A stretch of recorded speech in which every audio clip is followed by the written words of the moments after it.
and you're not going to come up by yourself. God has already lined up the right people to carry you, to encourage you, to help you do what you could not do on your own. When Jesus was carrying the cross on his way to be crucified, he was so weak, so exhausted, he fell down under the weight of the cross. He couldn't carry it anymore. There was a man named Simon that just so happened to be there. He picked up the cross and carried it the rest of the way for Jesus. The point is, you don't have to be strong all of the time. Even Jesus fell down under the weight of the cross. The good news is there will always be a Simon there for you. Somebody to help you, somebody to encourage you, somebody to get you to where you're supposed to be.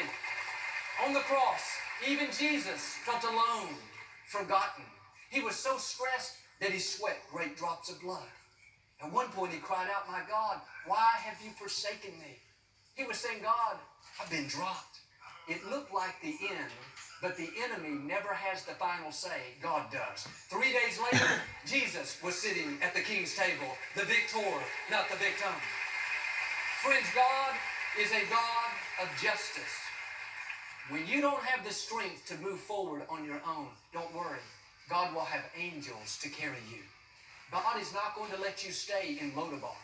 He's going to keep working, moving, restoring, speaking to the right people until he gets you to your seat at the king's table.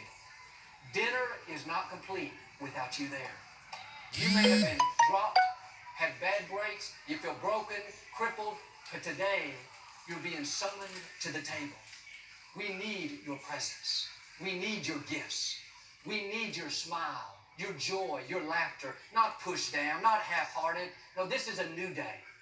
Isaiah said, God will give you the oil of gladness instead of mourning, a crown of beauty instead of ashes, a garment of praise instead of a spirit of heaviness. There's too much heaviness in our world. People are letting circumstances and the stress of life push them down. I believe today, as God is breathing new hope into your heart, the gladness is coming and the sadness is leaving. The heaviness is going and joy is on its way. Your life is going to be filled with a new laughter.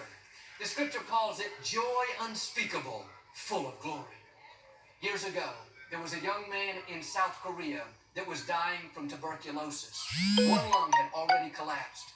As he lay on his bed at home, waiting to die, he was in so much pain that he started calling out to his different gods one by one. He cried out to this God, "Please come and help me." No answer.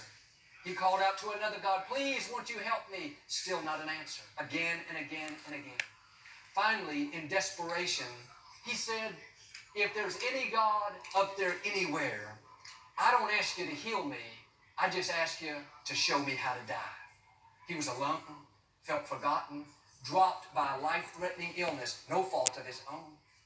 You wouldn't think that God would have anything to do with him. He wasn't a believer. He doesn't come from our same faith.